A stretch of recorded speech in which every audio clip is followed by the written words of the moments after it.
Alright, so we're here at the Axis touchscreen. We're going to fire it up. Got a firmware revision in the bottom right here. Home screen. For anyone that has our presses, this should look somewhat familiar. We tried to keep things somewhat familiar. You've got your PurePressure button here that's going to give you contact info as well as current firmware version. Right away up top we have the status indicator on the upper portion. That's persistent, so when you switch screens in most scenarios that's going to be visible to you. We can see right here that we've got 3 interlocks that are engaged, but we haven't yet pushed our motor enable button. So I'm going to push that now. And that's going to ensure that I can access all areas of the firmware. You obviously can't go to run screens or certain things that would require motor movement unless the motor enable is satisfied. So this means that you should have a vessel in place and engaged with your guard, and all your interlocks should be met and your motor enable should be on. So first things I want to talk about here is we've got kind of a left and right side. On the left side we've got recipes, quick wash, system settings, and history. And on the right side we've got patterns made by a joystick and patterns made from a table. So let's just take a minute to talk about what these are and what they mean. So a pattern is a short discrete movement that's 30 seconds or less, and it's intended to be looped. And a recipe is the combination of patterns and how long those patterns are looped for. So everything relating to a pattern throughout the touchscreen interface and throughout this whole interface is going to typically be white, and anything relating to recipes or just system navigation will be yellow. So patterns specifically will be white here. So let's just take a dive into patterns and how to create a pattern before we go into how to utilize a recipe or a quick wash. I'm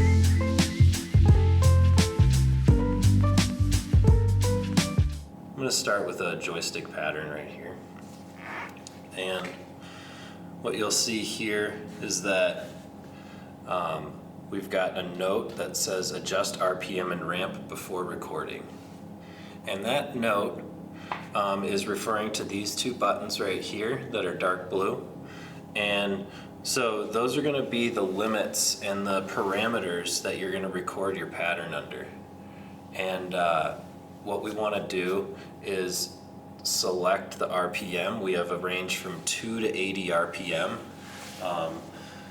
So typical hash washing recipes will range anywhere from maybe 5 to 50 RPM. Most recipes aren't going to utilize the full speed as it's pretty aggressive. So let's start out with 20. And this is going to be the max RPM that we get when we throw our joystick to the limits. So when we turn that joystick all the way, which speed are we going to hit? Right now it's set to 20. And then ramp is going to be the acceleration at which we change directions. So if we're at slow, we're going to take a long time for directional changes. It's going to go really slow.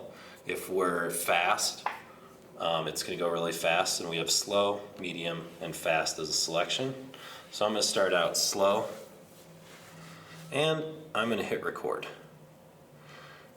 So now you can see we've got 30 seconds remaining, and as soon as I start turning the joystick, we're going to see some movement. So why don't we zoom out just a little bit.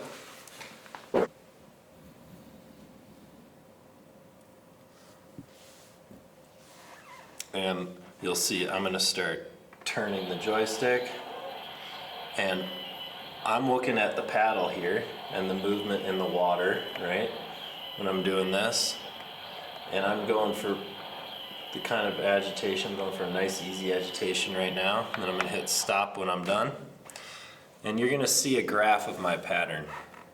So we're gonna zoom back in, and you'll see right here that the amplitude of that is gonna be relative to the speed. So since I had a speed limit of 20, we're pretty low amplitude. And then the directional changes are really quite smooth because I had a slow ramp. So you see kind of a wavy curve as I change directions, and the paddle followed my movement. So now I have an option here where I can either record again, or I can save that pattern out. And I think I'm gonna do that. So I'm gonna find an empty slot here. I'm gonna save it, and it's gonna ask me, are you sure you wanna save this? Because any recipe that uses this pattern is now gonna use this new pattern. I'm gonna say yes. And now I have an option to name it. So we'll name that one Test 1, save. All right, and you can go through, and there's 2 pages allotted for you to do recipe, joystick recorded patterns, okay? So we're gonna go back to the home screen.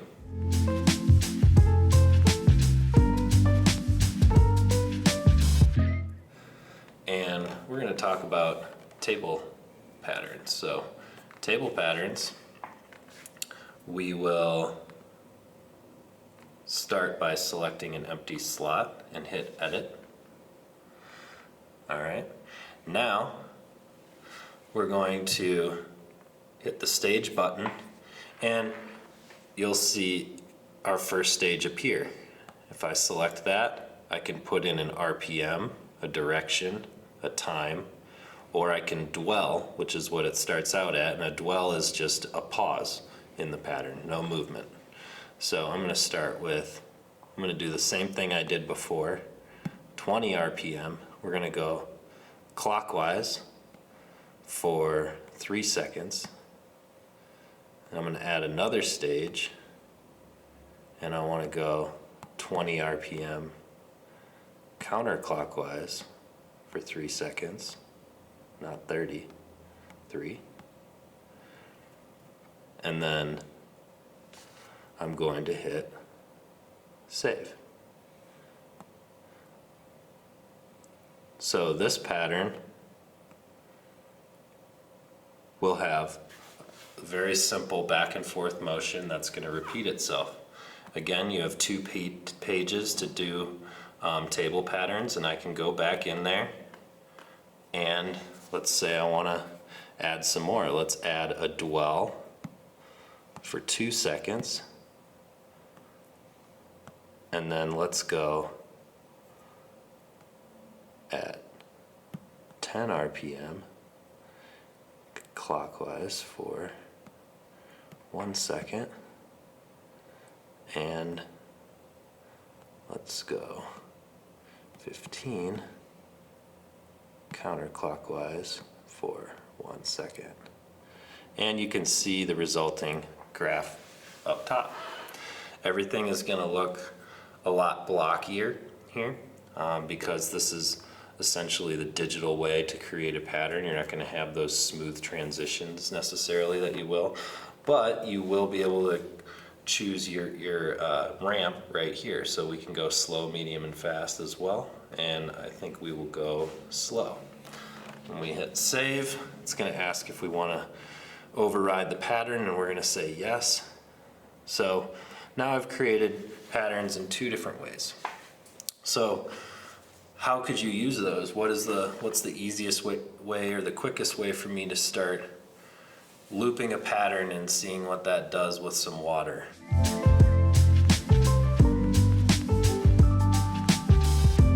Well, we can go to the quick wash option here. And quick wash is going to show you all of your patterns. They're organized from joystick to table to preset. As we scroll through the different pages, you will see the indicators light up. And we can also just tap on the name and we will shortcut to the section. Okay, so let's say I just want to start washing with that earlier pattern we created. As soon as I press it, we're going to go live and we're going to see a status as we go through the pattern. It's going to show the pattern elapsed time, and then the blue bar will start back over and it's going to continuously loop. Okay, so we'll cut some paddle movement in here so that you can see that as well. But we're looping right now, and if I push the same button, we're now doing a dwell. You can see the recipe elapsed time is still counting. We're still in a wash phase, but we're in a dwell. I can go to a different pattern. Okay, this is the one I created earlier. And we can sit here for a while. And when we're done, we'll hit stop. What you can see here is a recipe that's been created from our quick press. This recipe represents the patterns, the dwells that we did for how long. And of course, we have the option to save that out. So if we save that out, we can select an empty recipe, and it's going to say, are you sure you want to overwrite it? Yes, we do. And we can go in and edit. So maybe that last stage was a little longer than you thought you needed, and we're going to drop that down. Or maybe you wanted to add another stage with maybe a more aggressive pattern. We can do that as well. We can hit save, and we are back to where we started. We'll go back to the home screen now. So that was quick wash. We went in, we were selecting patterns. It created a recipe for us, okay?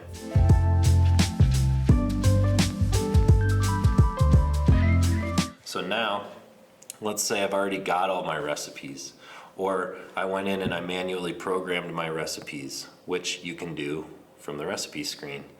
You will be able to go through the different pages. There's 60 recipes.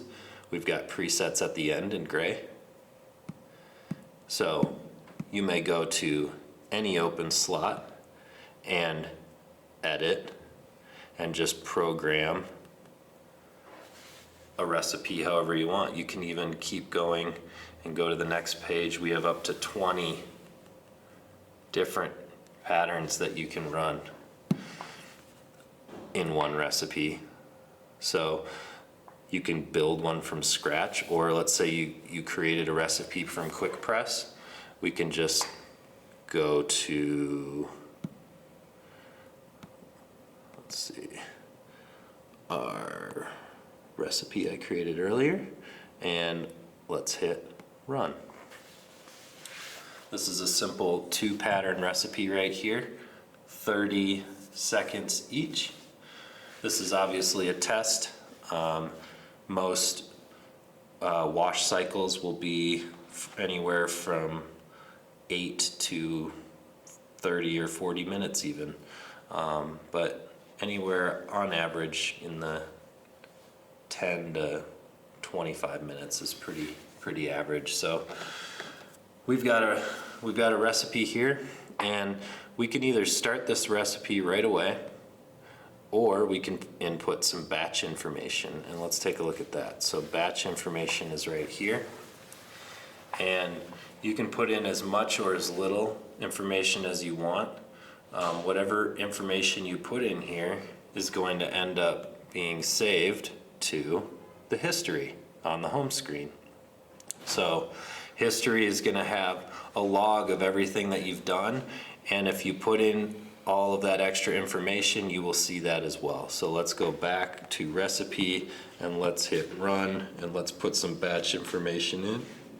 This is going to be our test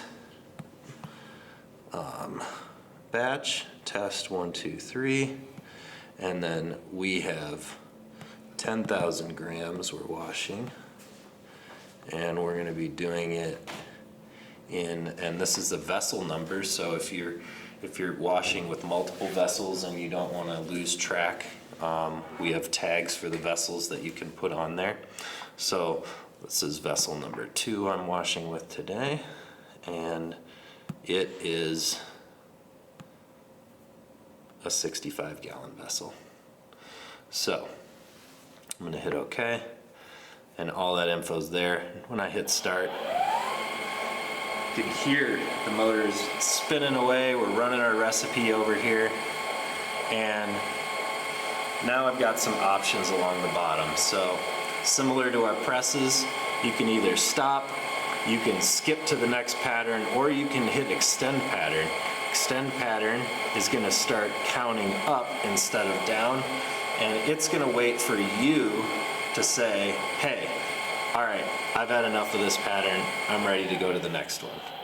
So now we're doing that, we're on to the next pattern, and I can either stop or I can hit next pattern, which will end it. But either way, I can let it run out until the 17 seconds is done, and when that happens, the green light, which is now illuminated because I'm running on my light tower, that green light will turn off in 3 seconds here. I get a beep, and that lets me know that I am done. And as you can see up top, it says recipe 3 was modified. That's because I hit the buttons at the bottom to extend the stage. So I can hit done, and now I can save that last wash since I made some changes, or I could just hit run again. Let's say that I'm running the same thing. Maybe I need to change my recipe, so I have a shortcut right there. Let's run this recipe now. And I've already put in my batch information for everything, so do I really need to do that for the second wash? The answer is no.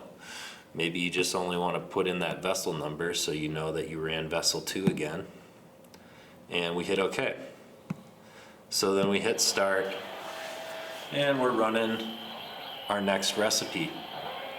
So the reason that I only put the vessel number in is because, let's say I'm on shift change. Well, those guys can come over, look at the history on the home screen, and see what was run last. And every time we do a batch changeover, we put all the information in, and every time we just do the next subsequent wash, maybe we only put the vessel number in. It's a nice little system that you could adopt to help keep track of where you're at, and your employees can come in and know exactly where the previous employee left off. So let's skip through to the end here. We're done. I'm gonna go home, and we're gonna look at history. So you can see we've got from the top down the most recent event. This is a prototype unit. Your unit is going to have a time clock, which is going to allow you to see the date and time on the right. We don't have that in this unit. And you've got your wash time, your recipe number, batch ID, weight, vessel size, and vessel number. So everything that you need to know. You're going to have the 50 events, the most recent 50 events throughout these pages. Okay? And that should be enough that at the end of the shift you can go in and check everything and document or take pictures of these screens or whatever you need to do to record this information.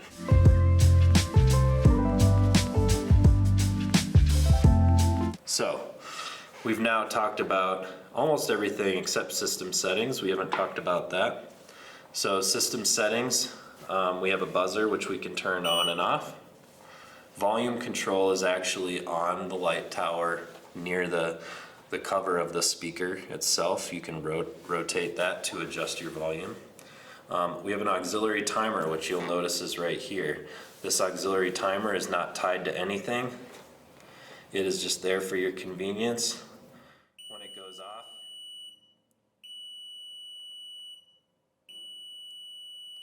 you'll get some beeps. they're probably going to sound a little different than that by the time you get your unit. But this is something you can turn off if it annoys you, but it's just convenient when you've got a lot of things going on in the lab. Recording enabled. Let's say during training you want people to be able to use this machine, but maybe not accidentally record or override something. When this is disabled, no patterns or recipes will be able to be edited or messed with at all. So that's a simple setting right there. Statistics. This is more for troubleshooting, but it's going to give you statistics on the machine itself. Won't really go over that. And let's see here. Set date and time. So again, you want to plug this in when you first power up your machine. Make sure everything is accurate for your date and time. This is a prototype machine, so we won't be able to do that on this one. Then you can save or cancel out. One thing that's not in here that will be in yours is a maintenance screen, which we will go through in the user manual in more detail, but the maintenance screen is going to have a schedule that you will be able to view and manipulate for specific maintenance items. So just a nice way that the machine will keep track of and remind you about maintenance tasks that need to happen.